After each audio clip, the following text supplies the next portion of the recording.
Akhirnya kecelakaan seperti ini. Pokoknya kalau ada ayat faqtulul musyrikina haitsu wajadtumuhum wa khudhuhum wahsuruhum waq'udu lahum kulla marsad. Sudah hafalnya ayat itu saja. Dia tidak mau ngapalkan misalnya qatilul ladzina yuqatilunakum. Ada ayat lagi wa akhrijuhum yamin haitsu akhrajukum. Sehingga ulama kita membagi kafir itu ada harbi, kita musuhi, ada zimmi, ada muahad, ada musta'man. Itu ulama karena tahu tidak semua orang kafir itu harbi, tidak semuanya zimmi, tidak semuanya muahad, tidak semuanya musta'man.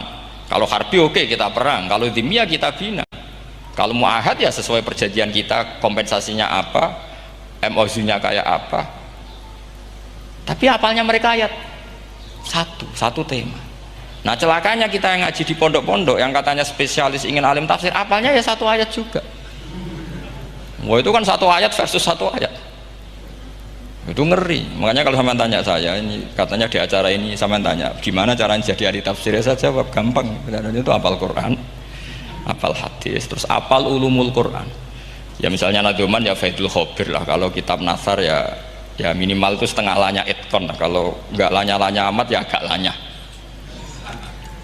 Karena kitab tafsir itu gampang, teorinya itu mudah sekali. Misalnya al-ibratu bi umumil lafzi la bi khususis sebab, itu sama dengan kayak kaidah fikih. Karena kalau kaidah fikih itu saya itu pernah dibisui kiai itu, ini kisah nyata itu, dibisui kiai itu pas basul masail. Dulu saya itu masih sering mau basul masail. Tani mun pensiun mun mboten niku mun. Dulu saya dengan Gus Zofur putrane Mbah Mun itu sering makili Pondok Anwar basul masail fikih. Tapi tidak tahu ceritanya Gus Zofur jadi dokter tafsir, saya juga kok ya tahu-tahu menekuni tafsir. Lama-lama orang itu lupa status saya yang fakih ya, makanya saya itu ya kadang eman gitu, karena ini status penting juga. Tapi status fikih itu kadang memang menyesatkan. Karena begini, itu dulu pernah ada basul masail itu begini. Ini kisah nyata ini. Ada desainer baju putri untuk putri, anak putri. Kemudian desainer itu menciptakan satu celana pendek misalnya, atau celana seperempat. Dengan desain ini pasti kalau dipakai itu auratnya itu kelihatan. Bagaimana hukumnya desainer ini? Apa termasuk mimman sarro'a as-sayyi'ata?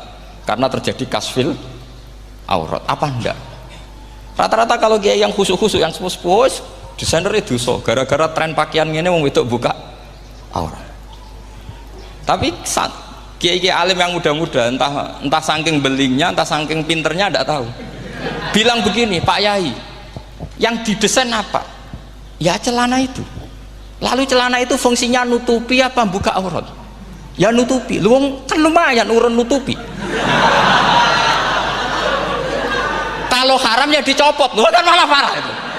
Bingung kayaknya. Sampai bilang gini, wah semanis. Itu kan makanya ini guyon ilmiah. Repotnya ngadepi orang alim muda itu kan mbok gedingi ku ilmiah, mbok senengi fase.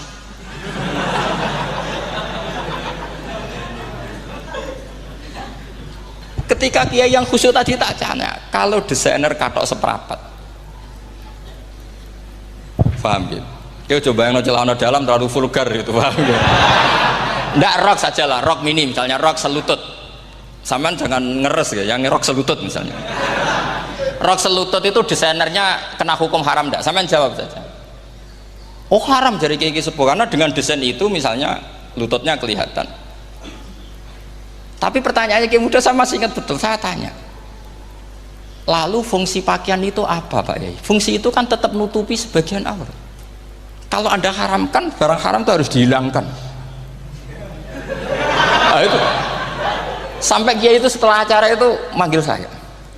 Gus, kalau ngakoni jenengan alim tapi ku podo repoti. Podo repoti ku nak dalam itu kan terus itu ada perumusan di redaksi keputusan yang dijual itu, yang masail fikihnya kan terus diputuskan, dibukukan.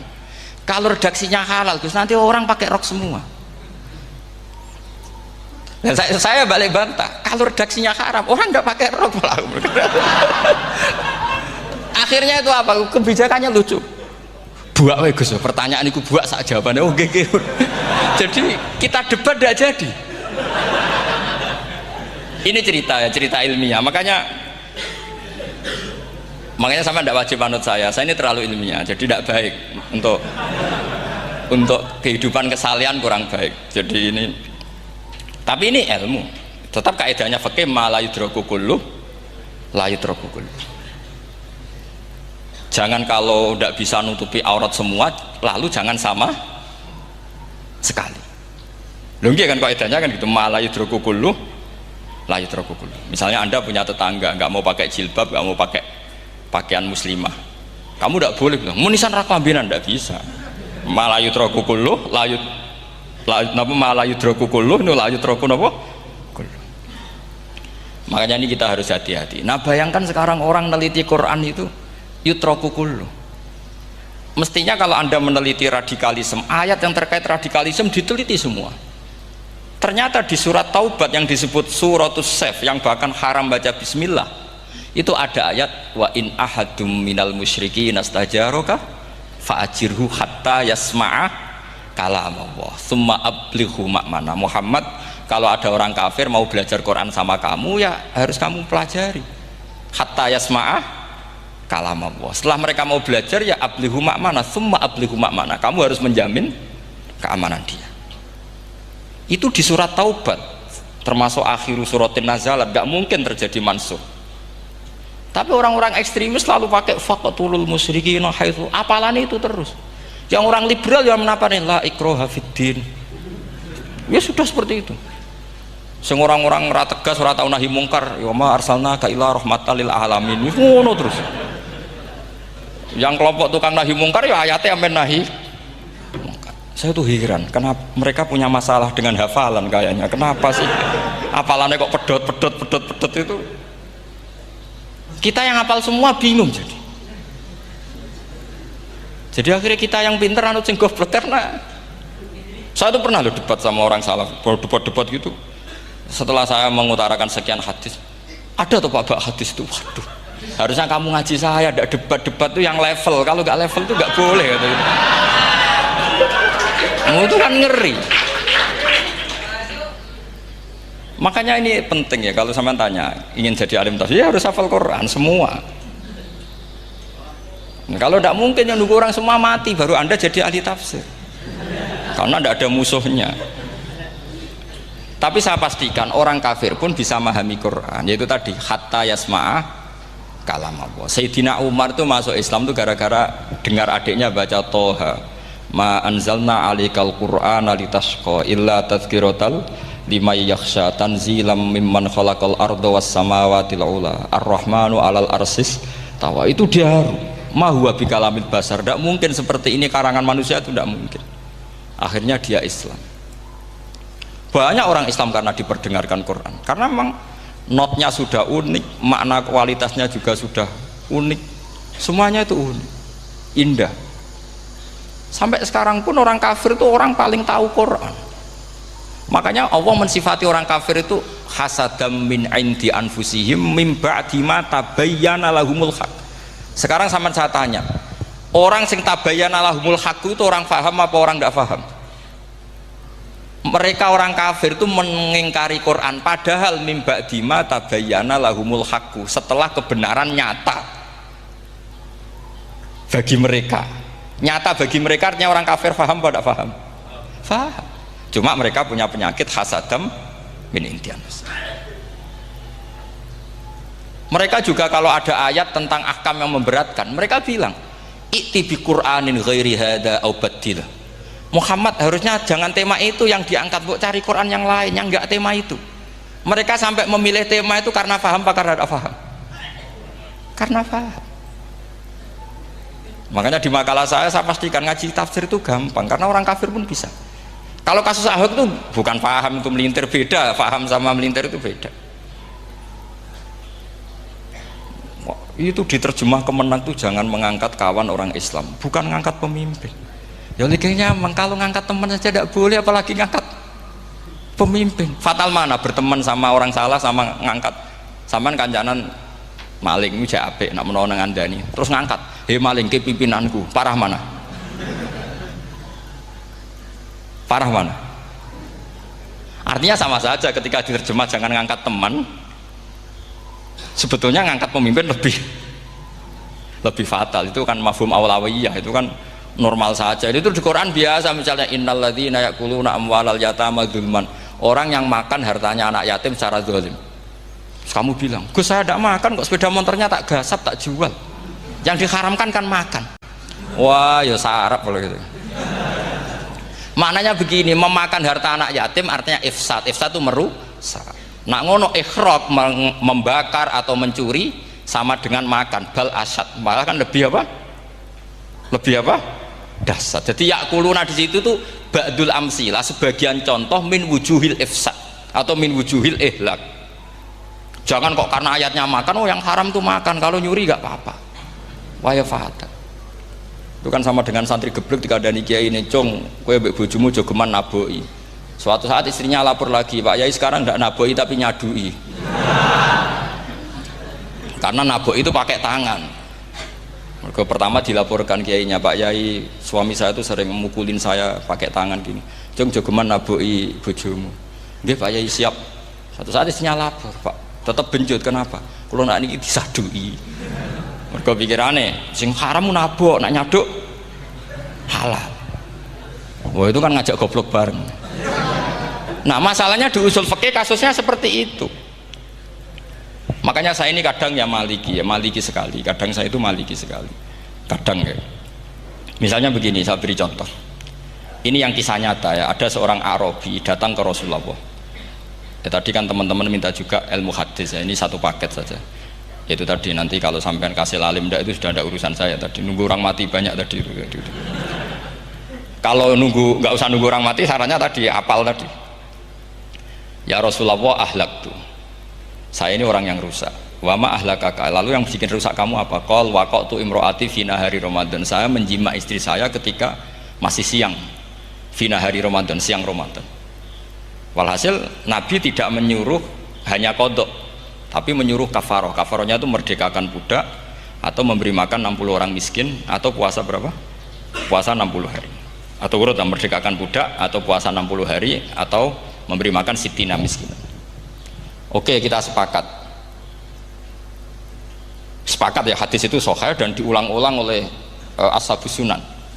Oke, riwayatnya agak masalah. Sekarang kita analisis maknanya. Sekarang sampean saya tanya.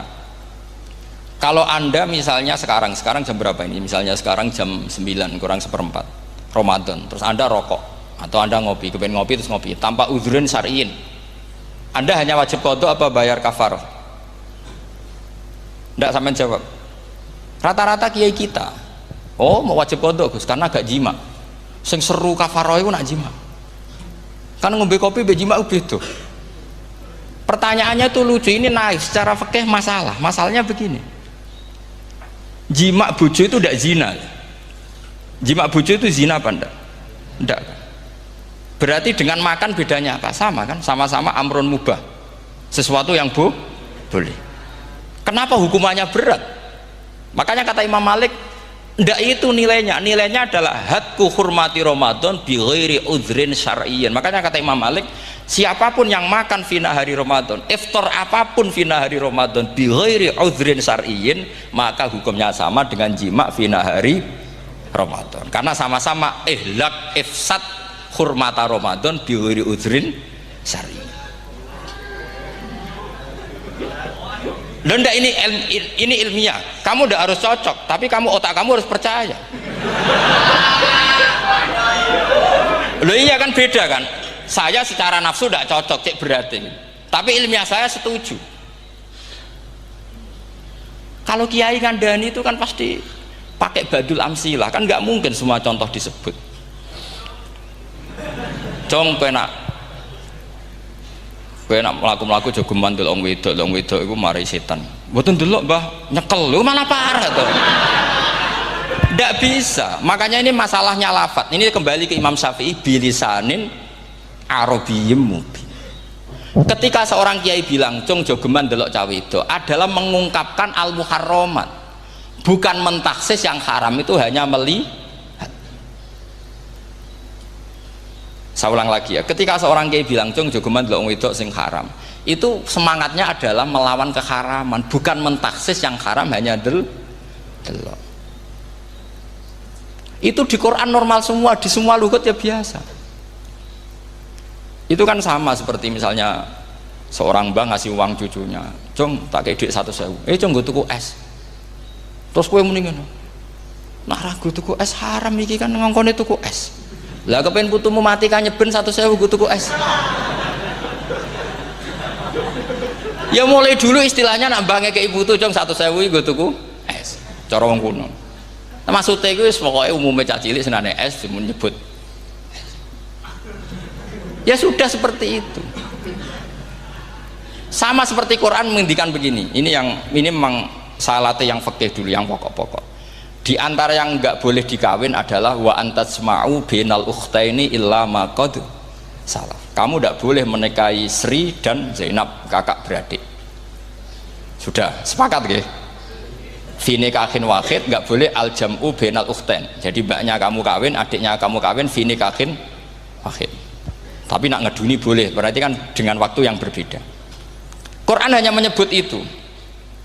Kemudian Rasulullah zaman Sugeng itu hanya nambahi wala binal mar'ati wa ammatiha wala binal mar'ati wa kholatiha, juga agak boleh menikahi ponaan plus buliknya, baik bulik dari bapak yaitu ammah maupun bulik dari ibu disebut apa?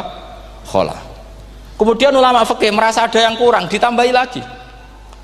Dua perempuan yang andekan yang satu itu lelaki kok haram nikah, berarti haram jam'u fi nikahin wahid. Misalnya cucu rabibahnya boleh enggak? Enggak boleh kan? Berarti kalau sampai mengumpulkan cucu dan bahnya fi nikahin wahid juga enggak boleh. Tapi orang yang waras itu tidak akan nyalahkan Quran ketika tidak lengkap. Wa antasma'u bainal ukhtain ila ma qad sal, ini tidak lengkap. Yang haram kan tidak hanya jam'u bainal ukhtain, termasuk mengumpulkan cucu dan bahnya. Karena Quran nggak mau dengan logika tidak waras, itu tidak mau. Taruh saja orang itu rata-rata bahnya kan umur 70 tahun, cucunya umur 17 tahun. Kebayang nggak kamu nikahi sehingga adik kan boleh bareng, mesti kamu milih bareng. Makanya Quran hanya bakas wa antasma'u final ukhtain, karena yang mungkin masih menggugah selera itu dua. Tapi kalau cucu sama mbahnya itu, kalau ada yang masih selera kan ya sarap itu. Tapi fikih sebagai kaidah tetap menerangkan termasuk yang haram jam'u adalah bainal mar'ati wajad datiha. Paham juga maksudnya? Artinya ketika menyebut itu tidak jaminan merangkum semua hukum, tapi ba'dul amsilah. Fa'innal akila yaktafiya bi isyaratil ba'di, karena orang kalau punya akal diisyaroi sebagian sudah faham. Ini penting kalau aturakan. Jadi ini penting. Nah bayangkan sekarang banyak gerakan-gerakan ahli Quran katanya, tapi nggak memahami ilmu usul fikih. Quran ra ono ya wis. Nang Quran ra ono cerita harame asu, nak ngono asu ya halal. Ora ono Qurane. Sing ra ono iku tekem ora Quran, iku aneh-aneh.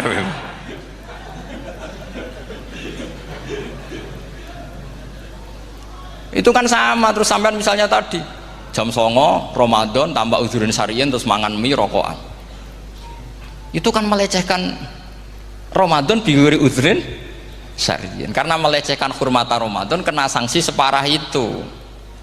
Jangan kamu terus bilang tapi Nabi hanya bilang masalah jima fi nahar Ramadan. Jima istri itu hukumnya itu tidak zina, hukumnya itu mubah, sama dengan makan. Ini cara madhab Maliki, tapi kita alhamdulillah madhab Syafi'i. Ya itu masalahnya. Berhubung itu menguntungkan sami'na wa ta'na. Nah, itu. Tapi saya sendiri dalam konteks ini, saya itu ya sangat-sangat Syafi'iyah, sangat-sangat Syafi'iyah. Dalam banyak hal sangat-sangat Syafi'iyah. Tapi dalam banyak hal kadang-kadang saya Maliki. Nah, itu kan kalau sampean tanya kenapa gitu, ya hikmahnya baca banyak saja. Karena yang Syafi'i itu ya karena bacanya hanya Syafi'i, itu bukan fanatik, itu keterbatasan. Jadi itu beda, itu namanya tidak fanatik, itu keterbatasan. Itu beda sekali. Jadi kita harus ngaji yang banyak. Saya termasuk utang ya sama Imam Syafi'i itu baca kitab Ar-Risalah. Itu kitab yang kadang satu ulama baca sampai 500 kali. Yaitu Imam Syafi'i itu dalam kitab Risalah itu begini, ini termasuk ulumul Quran yang paling penting. Muqaddimahnya begini. Wan nasu sinfani min awalil amri. Wan nasu sinfani. Ketika Rasulullah datang membawa Quran itu manusia hanya ada dua. Al kuffar sing dari jenis ahli kitab dan kuffar dari jenis yang tidak ahli kitab. Bahkan tidak ada orang Islam zaman itu.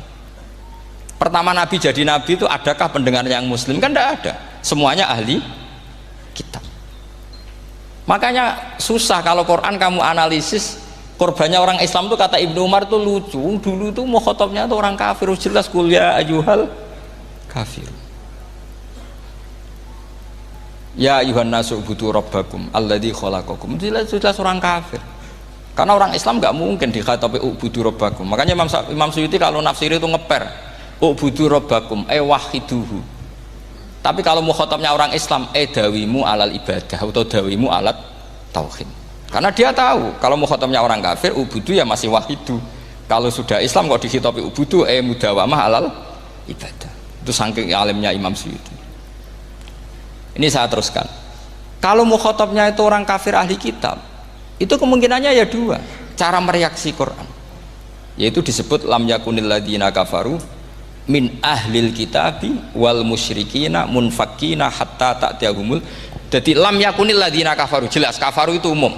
Kemudian ditafsir kafaru itu ada yang min ahlil kitabi, berarti kafaru yang jenis Yahudi Nasrani. Ada kafaru yang min ahlil kitabi wal musyrikin, kafaru yang jenis musyrikin, yaitu kafir Mekah.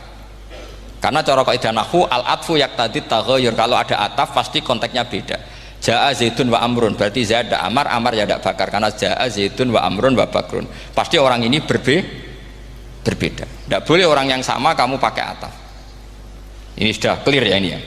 Kemudian cara pandang mereka ya beda. Ketika Rasulullah mengajak tauhid, itu ahli kitab tidak masalah. Memang harusnya Tuhan itu satu, tidak masalah bagi ahli kitab. Problem bagi ahli kitab adalah Muhammad itu nabi. Itu kita nggak suka. Kalau Tuhan satu oke, tapi kalau Muhammad nabi tidak oke.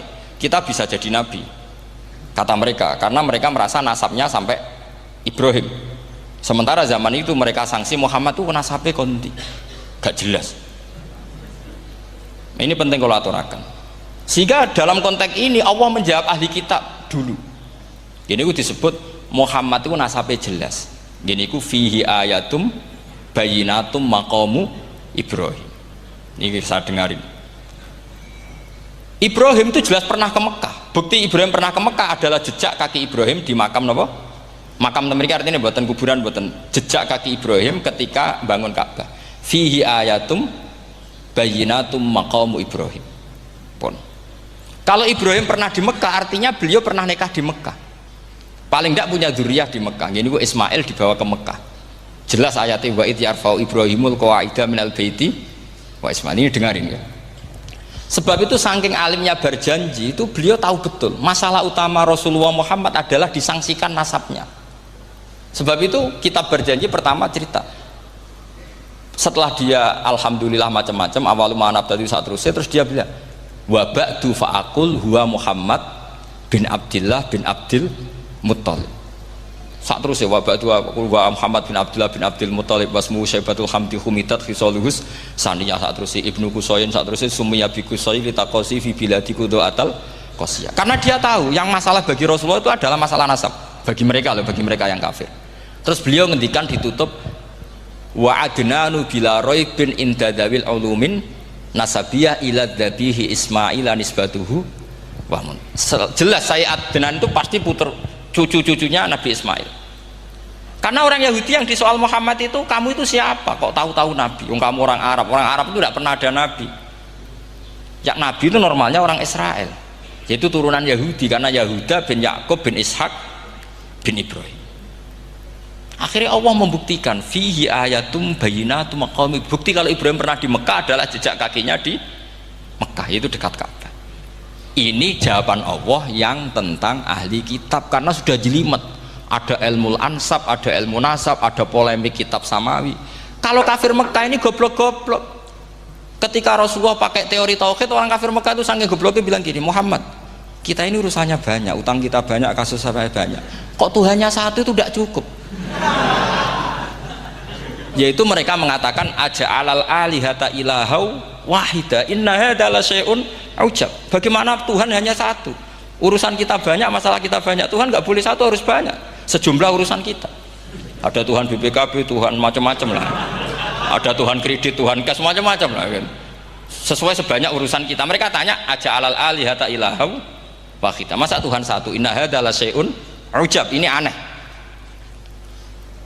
Tapi Rasulullah dengan sabarnya, kalau yang seperti ini Allah menjelaskannya beda dengan yang pertama, karena tadi orang kafir itu bisa min ahlil kitab, bisa wal musyrikin. Lam yakunil ladzina kafaru min ahlil kitab, ada yang wal musyrikin.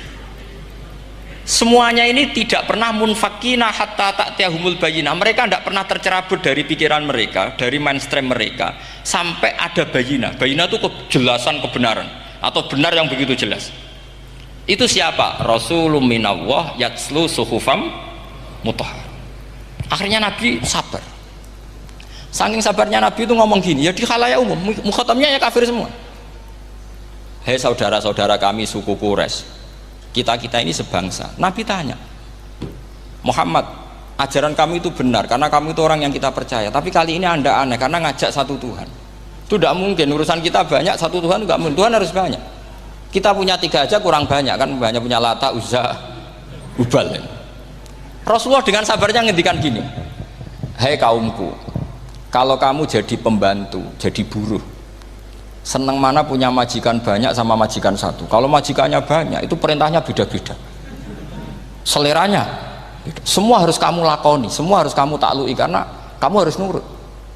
Wah ya repot mat kalau di majikan banyak, ngerepoti mesti. Rasulullah tinggal nimpali, Tuhan kamu itu majikan kamu, kalau Tuhannya banyak, perintahnya ya banyak, seleranya beda-beda. Kamu bingung nggak? Wah ya bingung mat, ya sudahlah mat satu aja. Akhirnya mereka masuk Islam. Nah itu disebut Nabi itu fatona, punya kecerdasan artikulatif, kalau menjelaskan itu masuk akal.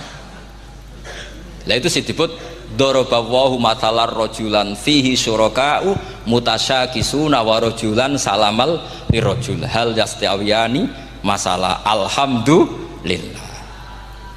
Nah ini penting, Allah membuat satu perumpamaan bagaimana ada satu pembantu yang punya majikan banyak, yang berbeda-beda seleranya, berbeda-beda perintahnya, dengan kalau hanya satu majikan. Apakah sama? Mereka jawab tidak sama, enak punya satu majikan. Begitulah Tuhan kamu, harusnya satu. Jadi artinya gini, kalau kamu ngaji ulumul Quran, kamu harus tahu ini khitab ke kafir. Kafir yang mana? Ahli kitab atau kafir yang musyrik? Nah sekarang tidak tahu lagi, pokoknya kafir. Makanya kalau orang berdebat dengan mereka itu tidak goblok meneh. Makanya sama tidak usah ketularan goblok, sing pun gimpun sing wis goblok ora usah ditambahi mun kathah dan ini pun. Ya karena kita ngaji jelas Qur'annya kan lam yakunil ladzina kafaru, itu masih ada min lil bayaniyah atau min lil bayanil jinsi. Kafaru itu sopo? Siji min ahlil kitab, 2 kafaru sing wal musyrikin. Dua-duanya tidak pernah munfakina hatta ta'tiyahumul bayyinah. Mereka tidak akan tercerabut dari pikirannya sehingga ada bayyinah. Bayyinah itu siapa? Rasulun minallah yatslu sufam. Nah ketika Nabi menjelaskan asal usul nasabnya, bahwa Sayyid Adnan itu ila Ismail, Ismail jelas putra Nabi Ibrahim, mereka terus baru iman karena ada fihi ayatum bayyinatum maqamun apa Ibrahim. Ya jadi saya kira demikian. Nanti kan akhirnya jam pinten teman.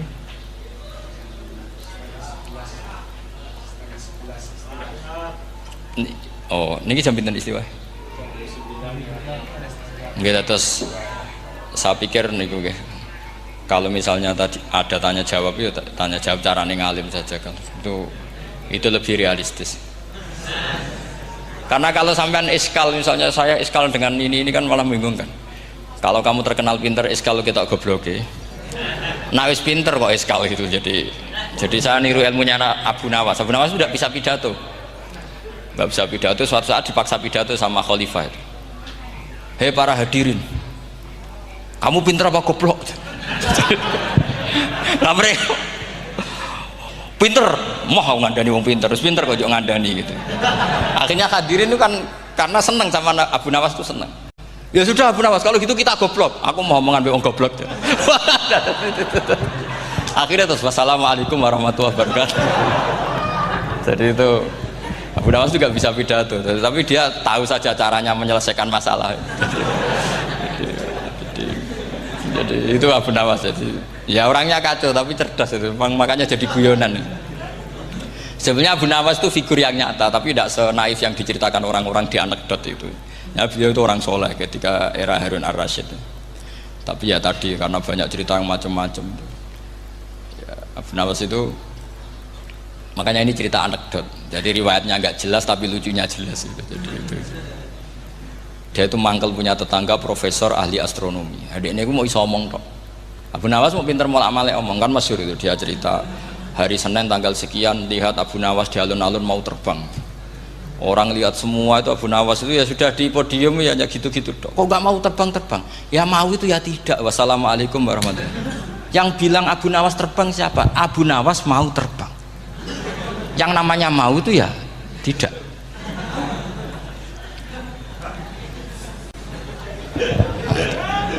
Pernah dia itu lomba sama Harun ar-Rasyid, siapa paling banyak pengunjung rumahnya di alun-alun. Harun Rasyid bikin khemah, dia bikin khemah. Tentu cerita ini bohong, yakini ini bohong, makanya ini bohong tenang.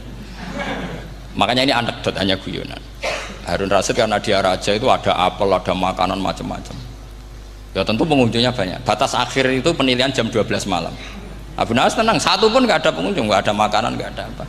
Pas jam 12 rumahnya dia, kemahnya dibakar, orang ke dia semua. Dit menang dia karena jumlahnya, bahkan Harun Rasyid itu datang ke kemahnya dia. Karena lombanya kan pengumpulan massa terbanyak, dit jam 12. Harun Rasyid pikirannya, santri ya guys, sugoi jajan mesti teko, pikirannya gitu. Abu Nawas pikirannya beda, jeneng ana kebakaran pasti datang. Wis dihitung biaya khemah sama hadiahnya banyak hadiahnya. Yang ahli falak ini punya ilmu yang rasional, yang pinter sekali. Dia ilmuwan bahwa bumi itu bulat-bulat. Nah, saya lagi tren meyakini bumi flat ini ya kacau nih. Gara-gara penjelasan sing sepihak. Ini wong nganggur. Lah wong ilmuwan kok sentimennya perkara wedi duit. Nggak boleh ilmuwan menyebut sentimen apa? Uang. Akhir bumi itu bulat-bulat. Jadi kalau Anda jalan ke timur terus nanti ke titik yang sama. Abu Nawas paham karena dia memang nggak ahli sains gitu. Suatu saat si profesor ini kemalingan, malingnya melayu ngetan. Terus minta tolong sama Abu Nawas, kejarlah maling itu. Kemana? Ke timur. Dia ngejar ke barat. Ditanya sama profesor, saya udah bilang larinya maling itu ke timur, kalau kejar ke barat nanti ketemu di titik yang sama. Akhirnya profesor yang ngerti, oh ngenyek tuh. Jadi, nah khawatir saya nanti kalau santri-santri tidak pinter ilmu, terus pilihannya ilmu kayak Abu Nawas, jalan pintas tadi. Karena belajar falak jelimet, belajar faraid apa? Jelimet, ada aul, ada roh, terus semua ada masalah yang ruwet-ruwet terus. Akhirnya mau olah bicara. Ini musibah, inna lillahi wa inna ilaihi raji'un. Itu tidak boleh. Quran tidak mengajarkan itu. Quran tetap mengajarkan ilmu meskipun ada nilai seninya. Ya tadi nilai seni tadi misalnya Allah mencontohkan daraba wa masalah rajulan fihi syuraka. Terus kedua uniknya Quran itu begini. Setelah dipikir itu nyata-nyata lebih detail. Misalnya begini. Ketika Allah mencontohkan ba'udah itu nyamuk. Itu orang-orang kafir itu bilang gini, ya Muhammad, Tuhan Anda kehilangan stok ilmiah. Sehingga contoh itu enggak yang dahsyat tapi sekedar nyamuk. Wong nyamuk kok digawe contoh. Mbok ya contoh itu dinosaurus, tak jerapah, tak apalah yang keren itu. Mosok contoh apa? Nyamuk. Terus Allah menjelaskan innallaha la yastahi ayyadriban apa? Masalam ma. Contoh apa saja? Apa saja itu ditafsiri ba'udotan fama fawqaha. Entah itu nyamuk, fama fawqaha atau yang di atasnya nyamuk. Maksudnya di atasnya itu filkillah atau fisighor atau yang di atas nyamuk yang lebih kecil ketimbang nyamuk. Sekarang saya contohkan kata Rasulullah, contoh yang kecil saja, nggak usah bikin nyawa, nggak usah, itu terlalu mustahil. Seorang pemahat patung, terus kamu pesen, Pak aku gak eno patung gajah, mesti muni sanggup, tak muni Pak gaekno patung gajah ukurannya ya semestinya gajah, oke. Tapi Pak gaekno patung nyamuk ukurannya ya sak nyamuk, kira-kira sanggup apa enggak? Artinya ketika Allah gawe nyamuk itu lebih sulit ketimbang gawe gajah apa lebih mudah? Lebih sulit, karena nyamuk yang sudah kecil dia punya alat kelamin terus seberapa juga. Alat kelaminnya juga tetap harus ada lubangnya terus seberapa juga. Temen saya malah ada yang cangkem elek bilang gini, lalu ya punya kumannya seberapa? Nah ini pentingnya ngaji akal. Kamu jangan hanya bilang wow dinosaurus, jerapah, seru nyamuk. Nah karena orang sudah ada itibar dengan nyamuk, didatangkanlah nyamuk banyak. Sebenarnya nyamuk banyak itu mergo mangkel, gak diperhatikan itu. Makanya terus. Lah ini saya tahadus binemat, istri saya itu sering protes. Istri saya kalau manggil saya Gus karena orang Jawa Timur. Itu sama-sama jagongan itu, saya itu tidak pati sering digigit, namun ya digigit tidak sesering sampean, itu jelas. Terus saya tanya, Gus punya doa apa, kenapa tidak pati begitu digigit nyamuk? Saya bilang, karena saya sudah tahu hikmahnya nyamuk. Jadi harusnya dia sudah tidak nyerang saya, kata saya itu.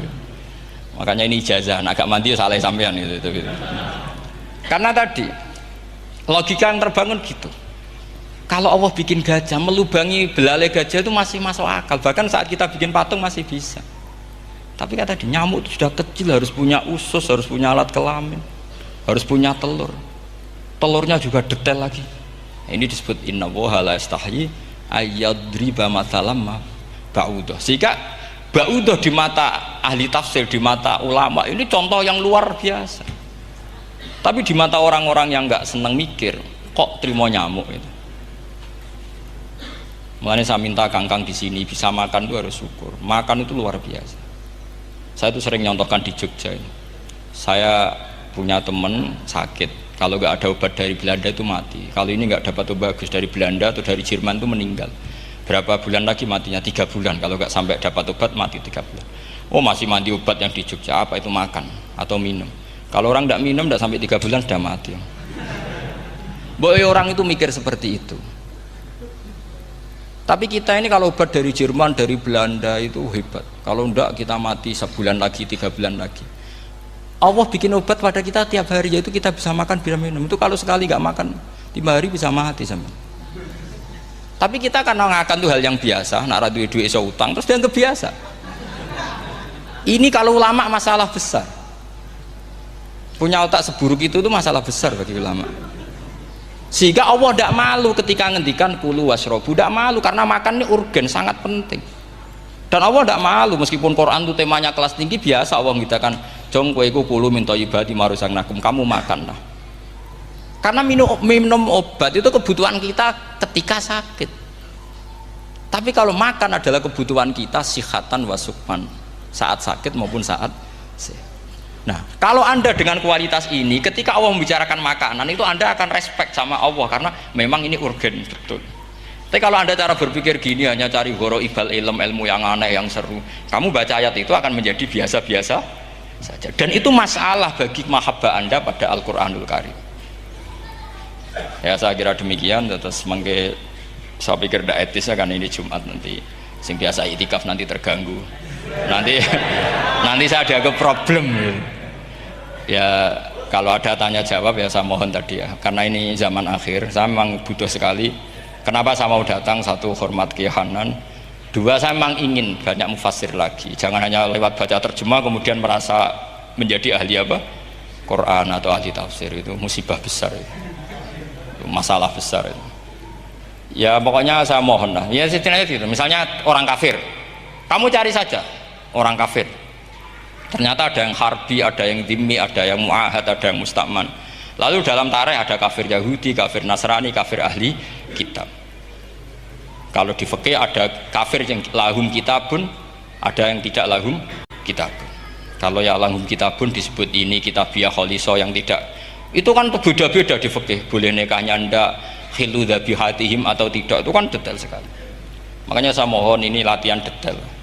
Oke, sampean tetap ngaji, sering khatam itu bagus karena mengumpulkan semua ilmu. Tapi sampean harus menganalisis secara apa? Saya dulu ngaji Mbah Mun Muslim ya kilatan. tapi saya ngapalkan sama Gus Subab. Gus Subab putranya Mbah Mun, dulu muridnya Said Muhammad. Saya itu tak pelajari lagi di rumah, tak analisis lagi setelah besar sampai sekarang, karena ya itu beda. Kita selalu Robbi zidni apa? Ilma. Misalnya begini contoh, kita mungkin tahu maknanya ayat tertentu itu begini, misalnya begini,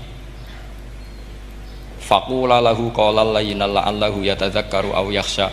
Musa dan Harun, jika kamu datang ke Fir'aun, maka kalau ngomong, kalau dakwah itu qaulal layyinan, dengan dakwah yang halus. Nggih, qaulal layyinan. Ini bagi yang ekstremis harus baca dialek ini.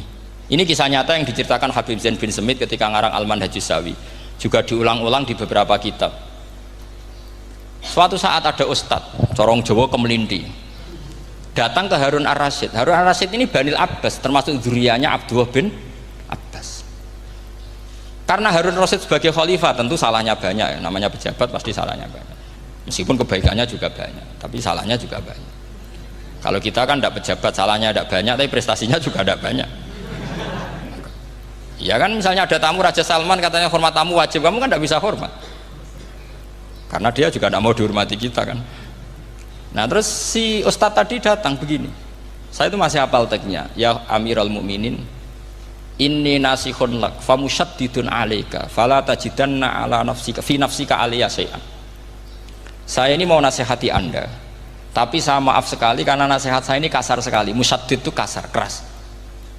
Fala tajidanna fi nafsika aliyya syai'an, saya mohon jangan dimasukkan hati lah, makanya terjemah bebasnya jangan masukkan hati.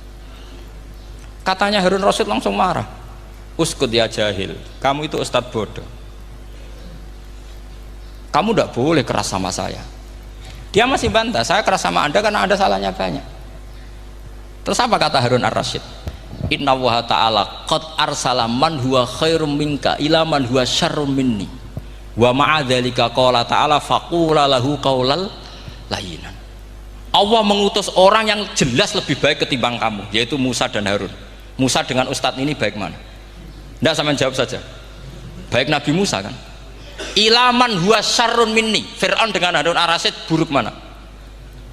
Buruk Fir'aun.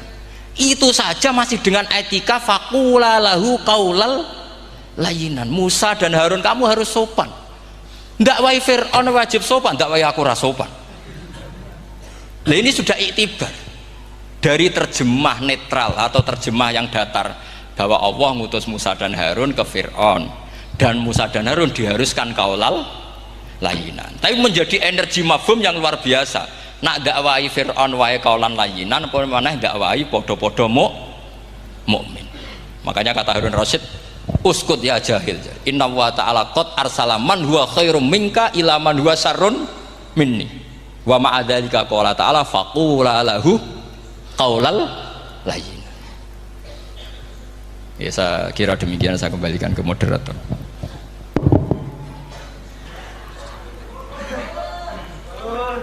Setengah jam Jumat. Ini nanti Jumat setengah jam mawon ini pun mepet. Alhamdulillah penyampaian materi dari beliau telah selesai, sangat menarik, gamblang dan sangat jelas sekali, sehingga mungkin tidak butuh untuk kesimpulan dari moderator. Jadi dialog ada waktu 30 menit. 30 menit kami buka 2 pertanyaan dulu, mungkin yang dari depan ada mic, monggo dibaring niki Bapak Majroh nih. Satu orang satu pertanyaan Pak nggih.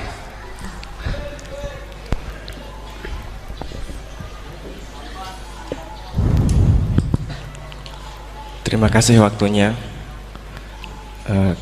Kepada Kiai Ahmad Bahauddin Nur Salim, saya mau bertanya mengenai tadi yang disampaikan bahwa setiap umumul Quran pasti ada mukhassisnya. Ketika dilihat zaman sekarang ada kelompok liberal yang mencoba untuk mengamandemen Al-Quran dengan tidak mengkaitkan konteks zaman dulu, malah mengkaitkan dengan konteks zaman sekarang. Ambil contoh dalam permasalahan ibadah haji, mereka ingin merubah haji, wukufnya nggak cuma di bulan Dzulhijjah tetapi di bulan Syawal pun juga boleh. Nah, jadi sudut pandang panjenengan gimana masalah apakah memang bisa keuniversalan Al-Quran itu pada zaman sekarang dibuat sesuai konteks sekarang? Itu saja. Sampun? Nggih. Nggih. Penanya kedua, monggo.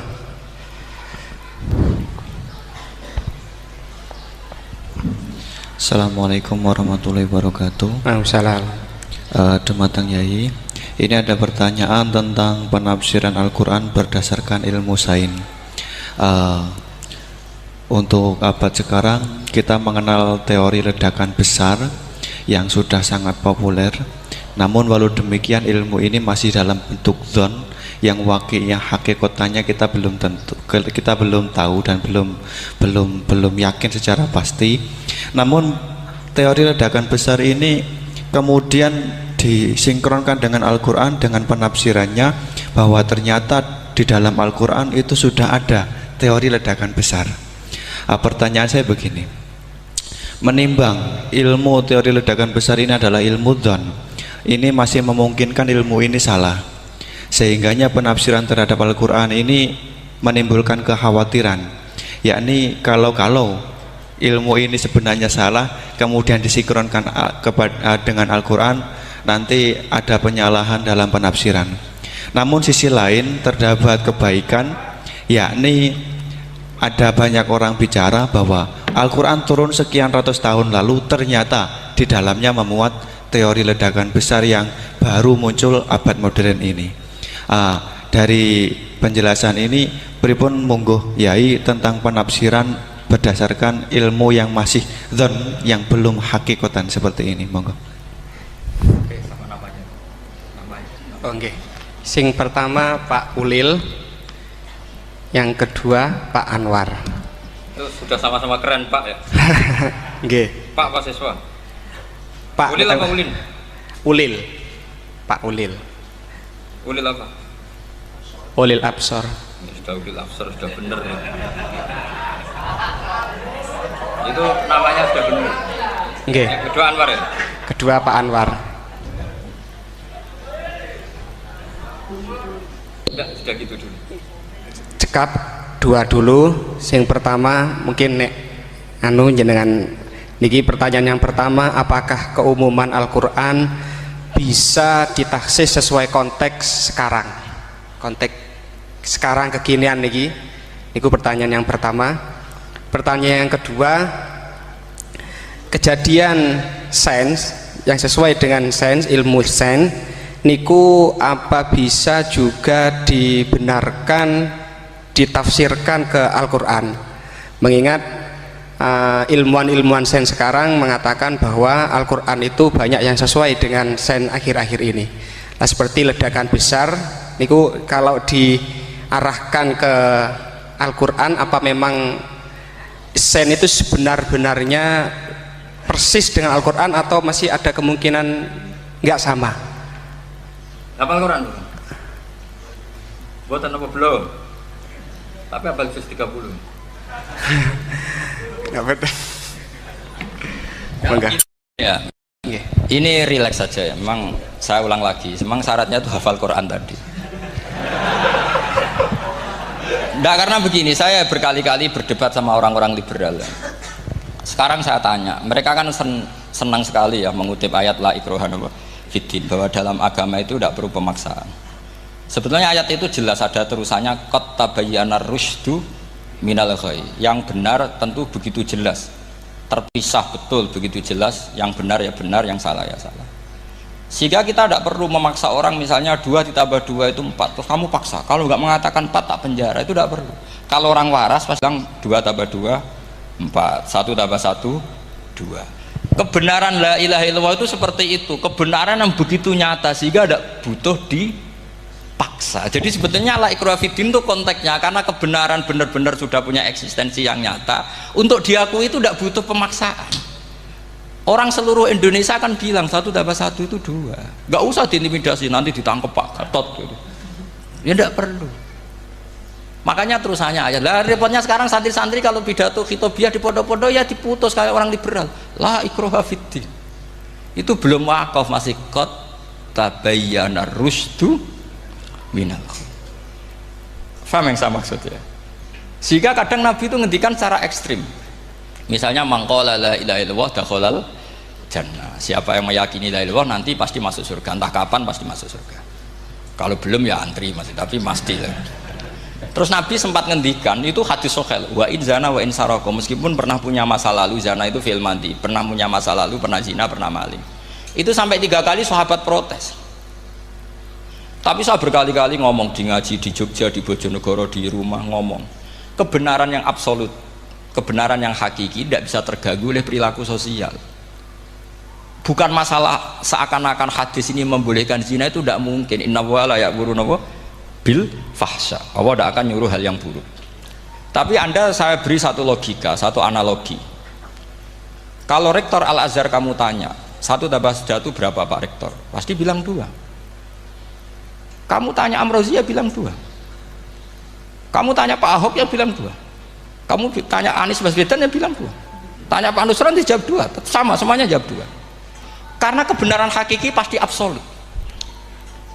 Sekarang misalnya gini, ada ronte dari dulu Doli misalnya, kamu tanya, Mbak 1 tambah 1 itu berapa? Pasti bilang 2.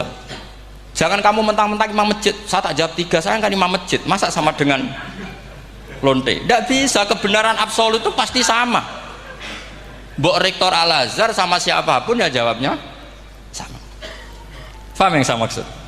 Sebab itu kadang Nabi ngendikan wa in itu la ilaha illallah itu kebenaran absolut, lebih absolut ketimbang 1 ditambah 1 2. Sehingga kebenaran absolut la ilaha illallah itu nggak bisa terganggu oleh apapun. Paham ya maksud? Nah itu maksud qad tabayyana rusdu minal ghayy.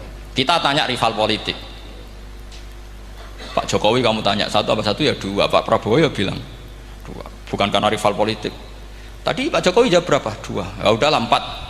Tidak ada seperti itu. Nah, itu disebut qad tabayyana rusdu. Nah kembali ke ide tadi, ide bahwa wukuf boleh di mana saja, terus boleh tidak syawal, itu udah ide. Sebenarnya sampean mikir saja itu sudah kriminal. Berarti sampean ngapalkan pikiran salah ya. Karena kalau kita diskusikan itu lucu sekali, karena ya itu sudah begini loh kaidah khilaf itu, saya kasih tahu. Walaysa kullu khilafin jaa mu'tabara illa khilafal ladzi hadzum minan nadhari. Tidak semua khilaf itu dianggap satu khilaf, satu perbedaan pendapat kalau kualitasnya nggak sama-sama mutu. Kalau yang satu nggak mutu itu nggak dianggap khilaf, nggak level. Itu tadi misalnya Imam Ghazali ngendikan begini, qala al-Ghazali gini-gini, pasti saingannya ya qala Nawawi atau qala Al-Qurtubi atau qala siapalah. Jangan qala al-Ghazali terus kamu saingi menurut Ustadz dari Solo, dari Jogja, wah ya udah level, masa Imam Ghazali disaingi. Itu aturannya seperti itu. Ini jelas Rasulullah sendiri yang ngendikan al-hajju arafah, bahwa syarat sahnya haji adalah wukuf, dan Nabi menyebut arafah. Tentu kita tidak pernah memperbandingkan apa yang disabdakan Nabi dengan yang jadi pikiran mereka itu. Kalau mereka alasannya karena orang bergumul di situ, di Mina, di Arafah, gara-gara waktunya sama, titiknya sama, terus terjadi kematian gini. Apa yang nggak wukuf di Arafah itu hidup semua. Itu kan kayak dalilnya orang rokok mari cepat mati, oh sing rokok ya mati. Orang-orang jil juga mati. Orang-orang liberal yang pikirannya katanya ingin menyelamatkan kehidupan juga pada akhirnya mereka mati. Mendingan mati di Arafah, keren di tanah suci. Bodoh usah begitu. Sebenarnya begini loh, mereka itu menjadi salah karena nggak mau ngaji fikih secara serius. Saya itu menyesal sekali ya, kenapa sih orang wukuf itu kok dungani suwira berber itu memang sakiliane. Boleh dungo itu yakin pangeran apian sediluk itu tetap dituruti gitu aja, gak usah lama-lama. Ya kata hikam kan gitu, ngelingno pangeran udah suwi-suwi, sing perlu dielingno sing iso lali, pangeran iso lali kok amen mbok elingno wae kan gitu cara madzhab hikam. Makanya kata madzhab hikam kan gitu, wa inna ma yunabbahu man yajuzu alaihil ikhfal, yang